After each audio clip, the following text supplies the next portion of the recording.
guys, welcome to my channel.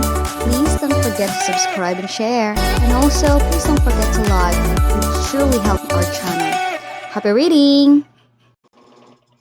Hey everyone, this is chapter 17 of Heroine's Revenge. Let's start reading. Congratulations. Host, you've completed the mission. Oh. Do you want your memories to be erased immediately? Parang ayoko ma-erase. May iwan si Mr. Boo. Wawa naman. Wait a moment. Ay, binigay niya yung last wish ni... Yan. Na ma-spread sa ma-spread sa ocean. Diba? Kasi ayaw niyang malibing. Opens. Yung makremate siya, tapos itapon yung ashes niya sa dagat. And here she is. Oh, all the memories that she got with Chuyan. Oh, sakit talaga ng ganyan. So, di naman sila kasal. Pero syempre, siya yung first girlfriend, diba? It trips. Siyan. Ba, na-hurt siya? In order to protect the host's mental well-being, the memory erasure process has been initiated. Please enter the next world with a light heart. Ay, diniretso agad. Binura na nila agad. Kayo pala, desisyon kayo ha. Ding. New world loading.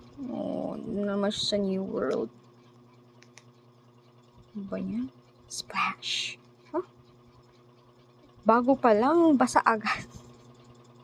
Sa bagay, yung ashes niya tinapon sa tubig. So, basa din siya agad. How dare she try to seduce the campus heartthrob? Why doesn't she take a good look at herself first? Maganda naman siya. Ito lang mga inggitera, no? Pag may inggit sa katawan talaga, isipin talaga nila yung mga flaws yun at hindi naman talaga totoo. Absolutely, everyone knows that Lu is interested in the goddess Shuang. Yet she's still daring to interfere. How shameless. Lock the door. Don't let her come out. May ganon.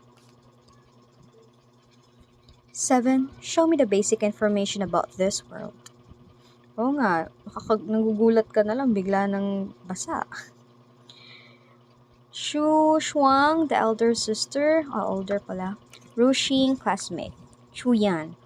Our regional host is also named Chu Yan, 17 years old this year, currently in her senior year of high school. Yiting, the older brother. Lu Qingyao, neighbor. So, ito yung mga basic na mga tao na gagawa sa kanya ng masama. Ay, hindi masama, ng masama. She had once helped 3 individuals who will all become top figures in society in the future. She will receive gratitude from these 3 prominent figures, leading to a life of happiness. However, a twist occurred in this world with the appearance of reincarnator Shuang, who not only claimed credit for the original host's achievements but also caused the original host to be isolated by classmates. Sige nga, tignan natin anong magagawa ni Shuyan. What an angelic bitch. Anyway, I have to get out of here now. Slams.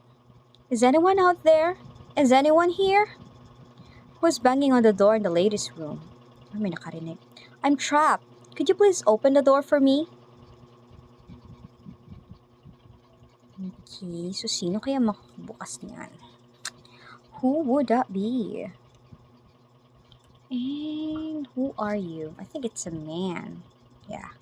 Baka si Busi yan. Pulls out, polite. Thank you. It's you. Okay, hindi siya si yan. Cold. Sino ka naman, ha? Sino ka sa buhay na to, sa world na to? If I had known it was you, I wouldn't have bothered interfering. Ay, di ka tutulong kahit siya? Grabe naman to. Lu Jingyao, the top student in the school, is quite popular among the students. The original host was bullied and locked in the ladies' room because of confessing feelings to him. Ganon, nag-confess ka lang sa kanya, nabully ka na. That's bad, that's bad. Huh? Well, you might as well lock me in again. After all, you won't be the only bully. Diba? Shokat ka, no? Ang ganda niya. Di kasi siya naglulugay lagi. Ngayon lang. Kita pa yung bra niya. Shuyan used to trail behind me timidly and stumble over words. Why does she seem a bit different today? Well, she's really different na. At humanda ka. Sigurado magsisisi ka sa pag-i-ignore sa kanya. Aren't you leaving? This is the ladies' room. But if you like it here, feel free to stay. Strides. Diba? Niwanan siya. Susunod ka din naman pala. Lu Jingyao, can you please be reasonable? Bakit? Sige, tingnan natin anong kamalditaan ang gagawin niya na isa-slap sa mga faces ng mga characters dito na nagbully sa original host.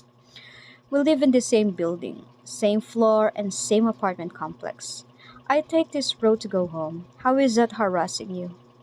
Oh, yun naman pala eh. Same place lang naman pala kayo. Bakit sabi mo hinaharas ka? Kapal naman ang mukha nito. Also, I'd appreciate it if you could return the letter I wrote to you. So yung original host nagbigay ng love letter sa lalaki. Oo nga, nag-confess nga siya ng feeling, di ba kaya siya nabully? You're the reason why I got locked. So from now on, I've decided to dislike you. Just stay away from me. O, diba? Ang bilis ng transition. Ayoko na agad sa'yo. Dahil sa'yo nabully ako eh. Kakalimutan na kita. Bilis! Who knows what's wrong you've committed to end up locked in the ladies' room? Uy, boy, sinabi na nga niya, di ba? Nagbully sa kanya yung may mga crush sa'yo. Kaya siya kinulong, takes out. Fine, here's your letter back. I'm heading home now, so take a detour and stay away from me. Ano ka ngayon? Otherwise, I might just accuse you of harassment and stalking me. Diba? Balik ta rin ang storya.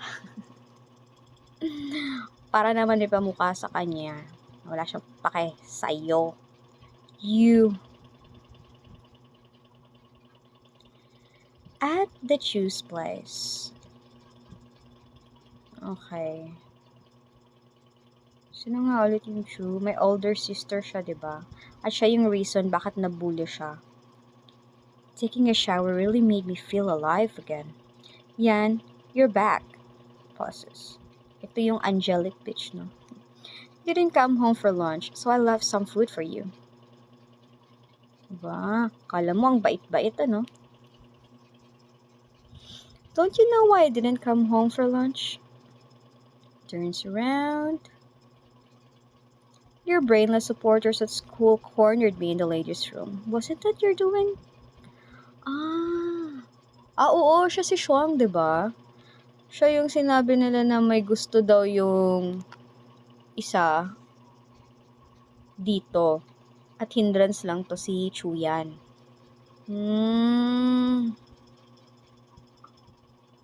Shuang. Sabi niya, siya yun eh. Tignan natin what's next. Pero nakakaiyak talaga yung ending sa part ni Busi. Yan, ano.